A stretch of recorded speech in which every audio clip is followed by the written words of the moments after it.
This ceremony and this session are about the 59 members of the Senate coming together to make Illinois a better place to live, to work, and to play. There is greatness within and around all of you in this chamber, and we're going to need it. My advice is to enjoy today and celebrate with your families, but you must know that tough decisions and votes await us in the weeks and months ahead. I know, however, that we can meet any challenge if we work together. Over the past 4 years, we've proven time and time again that the Senate is able to set aside our partisan differences and bring the best ideas from both sides of the aisle together to find compromise and resolution. It began with that $31 billion construction program that is building roads and schools in every part of our state, investing in our economic future and providing thousands of jobs now. We invested more in our transportation system and educational facilities than all of the other states combined. Together, we took the first steps in gaining control of our pension finances when we approved reforms that set up a new sustainable pension system for new employees. Similarly, we worked together to pass overdue McCormick Place reforms that once again established Chicago as a convention destination.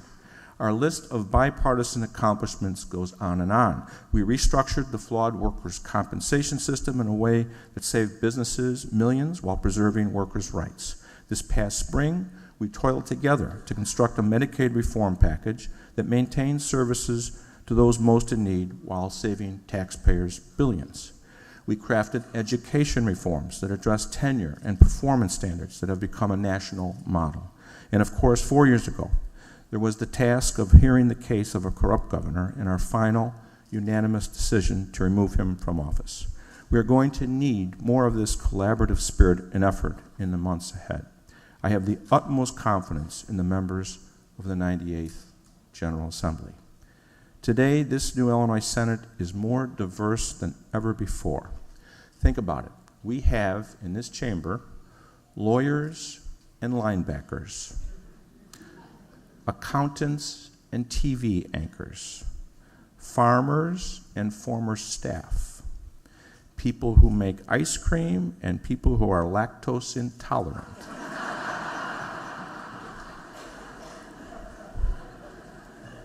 And of course, we have cousins.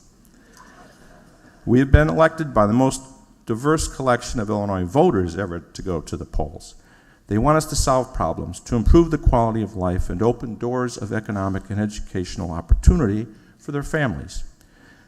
To the Republicans of this new Senate, I say welcome aboard. We are not of the same party, but we are all in the same Senate, and we represent the same number of people. Given our challenges, your help and input are critical. Now keep in mind, I served in the political minority for a decade under the leadership of Senate President Pate Phillip. So in the words of Bill Clinton, I feel your pain. And yet during those 10 years, I was the chief sponsor of 59 bills that became law, including some that I consider among the most important pieces of legislation I've worked on. Every time I stood up on this floor, and this applies to you as well, to present legislation, I knew I needed bipartisan support. That experience taught me how important it is to know my colleagues on both sides of the aisle and the importance of compromise. I'll also remind you that a state senator by the name of Barack Obama spent most of his time here in the political minority, and he too worked to find opportunities for agreement with his political rivals. Working across the aisle didn't hurt his political career. The so-called aisle that divides us should not close doors of opportunity. I'm certainly not afraid to step across it to ask for your help. And now for my fellow Democrats. I'd like to congratulate you for assembling what is currently the largest Senate caucus in America and also the largest Senate Democratic caucus in the history of the state of Illinois.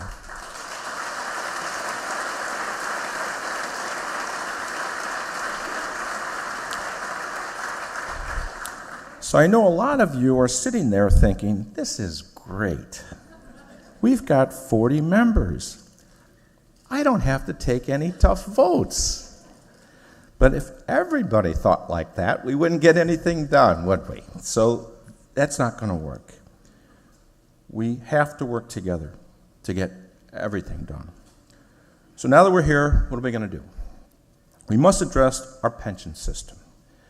The finances of our pension system have to be addressed in a fair and constitutional manner. The issue has lingered for generations and threatens to doom future generations if something isn't done.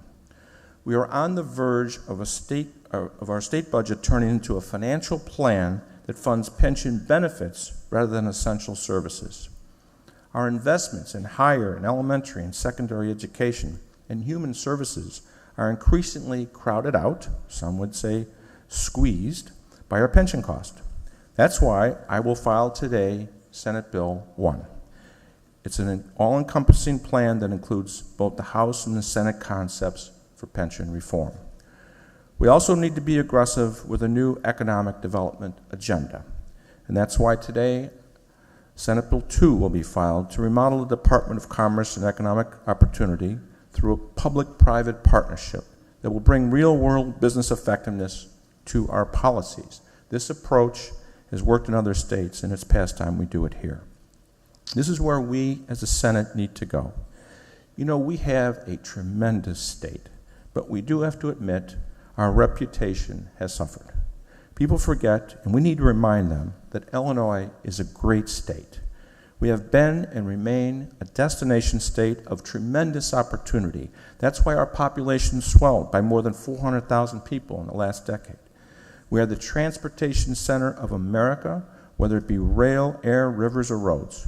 We have world-class cultural centers, and we have a strong education network and a world-leading agricultural industry. If we work together, we can resolve our problems, build upon our success, and continue to restore the standing of the great state of Illinois. Thank you very much.